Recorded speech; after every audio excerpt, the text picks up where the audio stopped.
विद्यार्थियों, इससे पूर्व की कक्षाओं में हमने ये जाना कि वर्ण व्यवस्था क्या है, उसकी उत्पत्ति के सिद्धांतों के बारे में भी हमने जानने और समझने की चेष्टा की।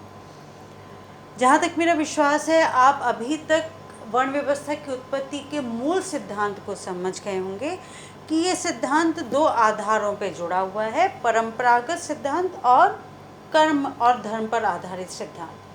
परंपरागत सिद्धांत ये कहता है कि एक विराट पुरुष के मुख से ब्राह्मणों की उत्पत्ति हुई, हाथों से क्षत्रियों की उत्पत्ति हुई, पाँव से वैश्यों की उत्पत्ति हुई, पाँव मतलब जंघाओं से वैश्यों की उत्पत्ति हुई और पैरों से शूद्रों की उत्पत्ति हुई।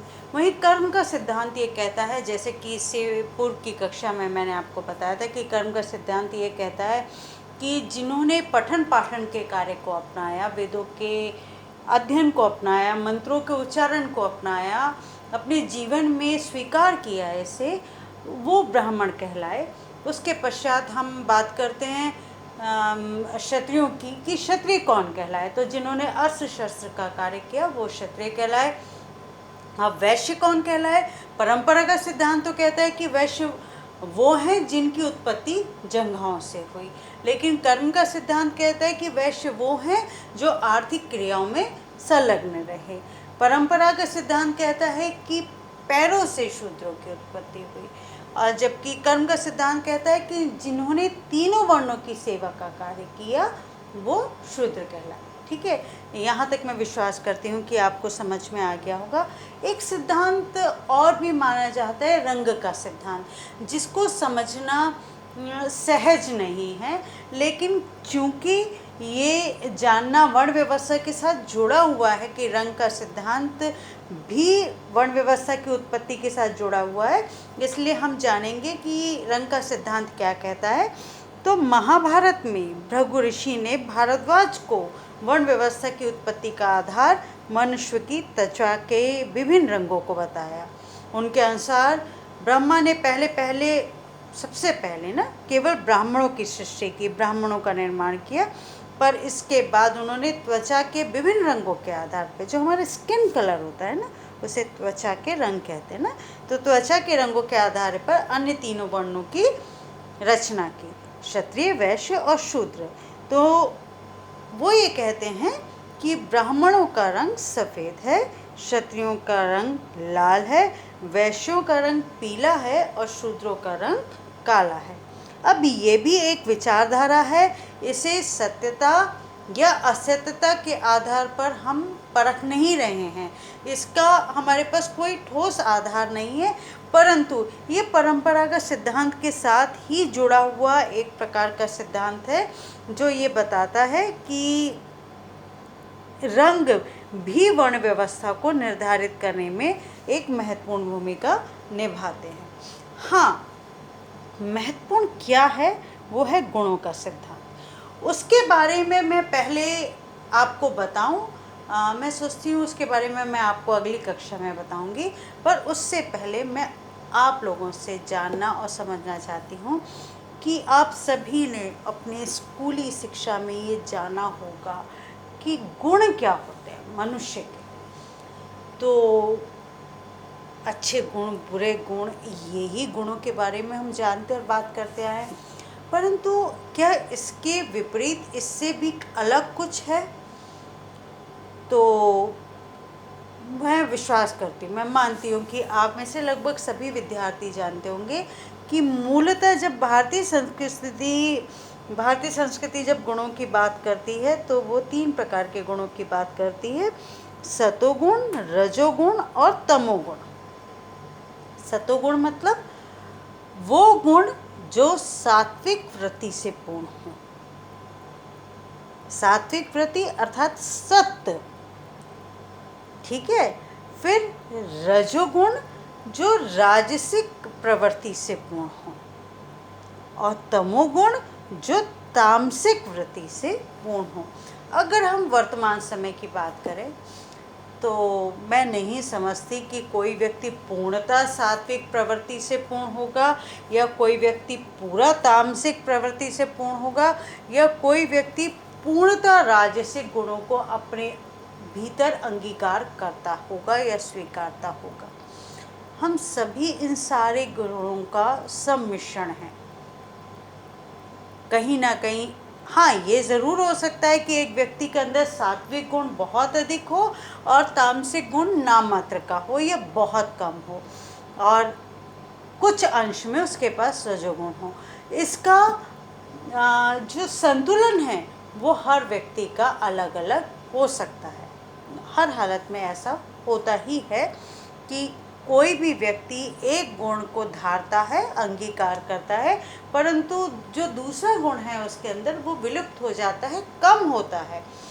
लेकिन जब हम इसको वर्ण व्यवस्था के साथ जोड़ेंगे तो इसका जो वर्णन है, जो इसकी व्याख्या है, वो पूरी तरीके से अलग हो जाती है। वर्णों की उत्पत्ति गुणों के आधार पर हुई है, ऐसा भी कुछ लोग विश्वास करते हैं।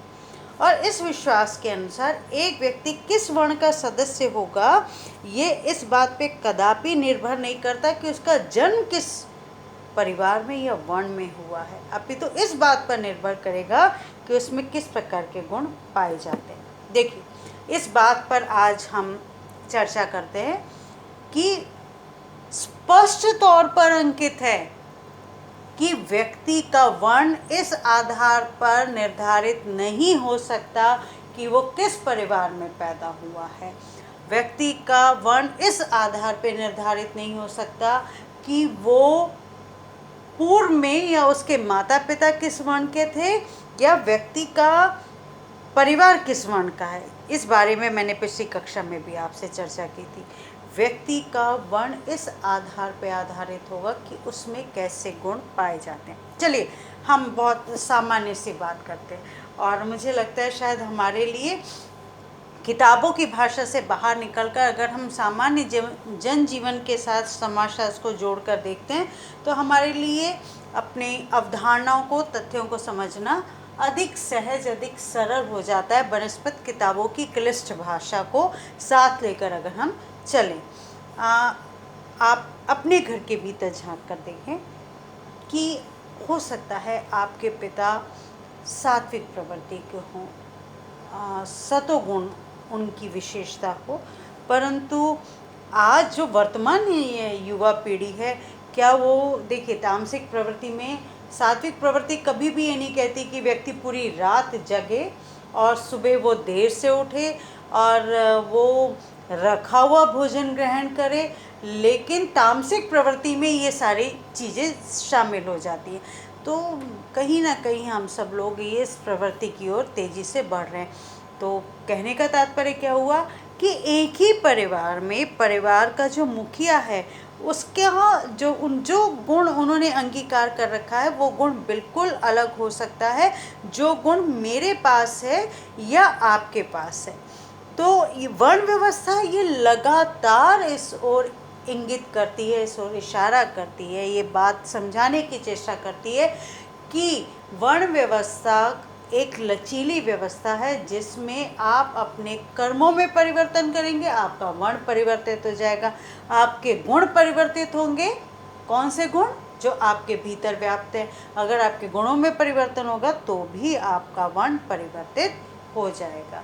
तो आगे अगली कक्षा में हम जानेंगे कि कौन सा गुण किसके पास होगा, कौन सा गुण किसने अंगीकार किया होगा, तब वो व्यक्ति किस वर्ण का कहलाएगा, और उस गुण विशेष की ऐसी कौन सी विशेषता है कि उसको स्वीकार करने से व्यक्ति का वर्ण परिवर्तित हो सकता है और उसको त्यज देने से, छोड़ देने से वो उस वर्ण से अलग हो जाता है।